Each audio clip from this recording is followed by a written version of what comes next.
Kitchen queen. இன்னைக்கு நம்ம பார்க்க போற ரெசிபி உடம்புக்கு ரொம்ப ஆரோக்கியமான ஒரு ரெசிபிங்க. அது என்னன்னா கோட் லங்ஸ் பெப்பர் ஃப்ரை. இது வந்து ரொம்ப உடம்புக்கு ரொம்பவே நல்லது. இதனால என்னென்ன நன்மைகள்னு நான் பின்னாடி சொல்றேன். இப்போ நம்ம இதை எப்படி செய்யறதுன்னு பார்க்கலாம். லங்ஸ் வந்து நல்லா க்ளீன் பண்ணி வச்சிருக்காங்க. குக்கர்ல ஒரு 4 ஸ்பூன் நல்லெண்ணெய் ஊத்திக்கோங்க. நல்லெண்ணெய் ஊத்தின பிறகு பெருஞ்சீரகம், கிராம்பு, பட்டை, பிரிஞ்சி இலை எல்லாம் போட்டு வதக்கிட்டு சின்ன வெங்காயம் வந்து ஹாஃபாக கட் பண்ணி வச்சுக்கோங்க. ஒரு 150 கிராம் சின்ன வெங்காயம் மாதிரி கட் பண்ணி வச்சுட்டு அதை நல்லா போட்டு வதக்கிடுங்க. அதுக்கப்புறம் இஞ்சி பூண்டு நல்லா தட்டி வச்சுட்டு அதை சேர்த்துருக்கேங்க. 1 ஸ்பூன் இஞ்சி பூண்டு, 4 தக்காளி சின்ன சின்னதாக கட் பண்ணி அதோட கலந்தாச்சு. தக்காளி போட்டு நல்லா வதக்கிக்கோங்க. இது வந்து தக்காளி வெங்காயமும் நல்லா வதங்கினாதான் இந்த டிஷ்க்கு வந்து நல்ல டேஸ்டாக இருக்கும். நல்லா கலந்து விட்டுட்டு மஞ்சத்தூள், உப்பு போட்டு நல்லா வதக்கிடுங்க. இது லங்ஸ் வந்து ரொம்ப நல்லா க்ளீன் பண்ணணுங்க. கழுவும் போது நல்லா ஒரு 5-6 வாட்டி நல்லா கழுவிட்டு மஞ்சத்தூள், உப்பு எல்லாம் போட்டு நல்லா கழுவணுங்க. ஏன்னா அந்த ஹோல்ஸ் உள்ளெல்லாம் அந்த அழுக்கெல்லாம் இருக்கும். அதனால நல்லா க்ளீன் பண்ணிக்கோங்க.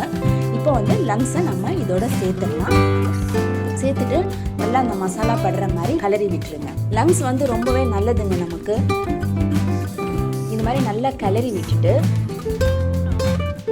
மிளகாத்தூள், நான் வந்து 1 ஸ்பூன் மிளகாத்தூள், 1 ஸ்பூன் தனியாத்தூள், 1 ஸ்பூன் கரம் மசாலா, 1/2 ஸ்பூன் ஜீரகப்பொடி போட்டு நல்லா கலந்துட்டு இதுக்கு வந்து ரொம்ப நிறைய தண்ணி ஊற்றணும்னு கிடையாது. ஏன்னா நம்ம வந்து ஃப்ரை தான் பண்ணுறோம். இதுலேருந்தே நிறைய தண்ணி வரும்.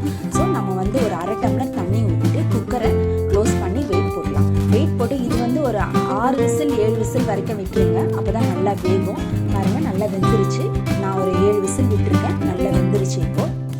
இப்போ வந்து நம்ம பெப்பர், இது வந்து பெப்பர் ஃப்ரை இல்லைங்களா, அதனால 2 ஸ்பூன் பெப்பர் இப்போ இதில் ஆட் பண்ணிவிட்டு நல்லா கிளறி விட்டுருங்க.